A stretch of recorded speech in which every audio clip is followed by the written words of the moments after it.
Hi guys, it's Holly with Bookgasmic Review, and tonight I'm going to do a quick review of The Iron King by Julie Kagawa, which is the first book in her Iron Fey series. Now, this is a very popular series of books, and I'm sure a lot of you know what the storyline is, but in case you don't, the Iron Fey series centers on the character of Megan Chase, and in this particular book, Megan ventures into the Never Never, which is the fairy realm, in search of her kidnapped 4-year-old stepbrother, Ethan. And when she does, she ends up finding out that she is in fact a fairy princess, and she's the daughter of King Oberon. And she also discovers that her best friend, who she's known practically her entire life, is none other than Robin Goodfellow, or Puck, from A Midsummer Night's Dream. So when Megan and Puck are at King Oberon's court, they're there during the Elysium festivities, which is sort of neutral ground for both the summer court and the winter court to sort of meet. And they're all attacked by the mysterious Iron Fey. And this event triggers a chain of events that leads to a quest for Megan, Puck, and the Winter Prince Ash. Now, let me just say that a few months ago I attempted to read this book, and I think I got maybe about halfway through and I ended up giving up on it. I'm not really sure why exactly. It might have been that I was just in a crappy mood that day, or I just couldn't get into it, or maybe I had been reading too many similarly themed YA books in a row or something. But a few days ago I decided to give it a second try, and I'm really glad that I did, because I absolutely love this book. It was awesome. I do have a few little nitpicky problems with it, which I'll get into in a minute, but overall this is an amazing book, and having read it, I definitely understand why so many people pick this as one of their very favorite YA series. Yes, and first of all, Julie Kagawa's style of writing is just brilliant. She just sucks you in literally from the very first page, and her ability at world building, that's one of the most important aspects of a book, in my opinion, is, does the environment, especially in a paranormal or YA book, it's very important that, you believe what you're reading. You believe the world that's being created in the book.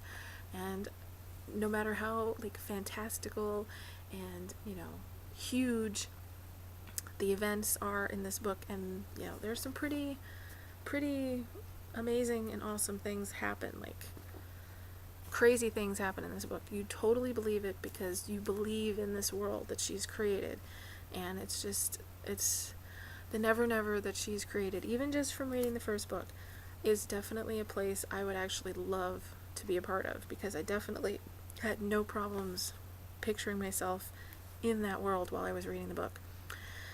And so her style of writing is just incredible. As far as characters go, Megan is a great female lead. She was, there was a couple times when she was a little sort of whiny and bossy, but no more so than any teenage girl her age, especially one being thrown into a situation like this. So overall, I loved her character. Now, here comes one of my little nitpicky problems, and probably one of the most unpopular opinions anyone could ever have. I was not a fan of Ash for probably a good 75% of this book, or at least 75% of the part of the book that he was in, because he doesn't really show up until about a third of the way in the book. But yeah, his character was pretty much an asshat. And I know he sort of redeemed himself towards the end a little bit, but he just came off as a jerk for most of the book. I'm sorry. I know he's one of the most popular male characters in YA fiction, right up there with Jace and Edward and Peeta, and but I just, yeah. Not to say that I didn't like him, it's not that I hated his character. I didn't. I just, I didn't fall head over heels swooning over him like so many other people have. So, having said that, I absolutely loved the character of Puck. He was amazing. He was definitely the highlight and my favorite character of the book. He, of course, has, just a friend written all over him, and I've accepted it. It's a good thing that I've accepted it now, before I have a chance to get disappointed later. And like I said, I've only read the first book, but I know already that he's just going to be relegated as her friend, which is okay. But yeah, he's an awesome character. The only other thing that kind of irritated me, and I sort of understand how it, fit into the story, is that he sort of disappeared for like the last third of the book, and the events leading up to his disappearing make sense. It was just sort of annoying because he was my favorite character in the book. But there you go. So, just tiny little nitpicky things, like I said. But otherwise, just an awesome book. And I will most definitely be reading the second book in the series very, very soon. And on my scale of 1 to 5 stars, this is definitely a 5-star book, even with my little nitpicky problems. If you love YA fiction, if you love like paranormal and anything of that nature, you will love this book. So if you haven't already read this book or this series, highly, highly recommend that you do, because, yeah, especially, look at me. I started reading it, I couldn't get into it, and then I decided to go back to it, and I absolutely loved it. So there you go.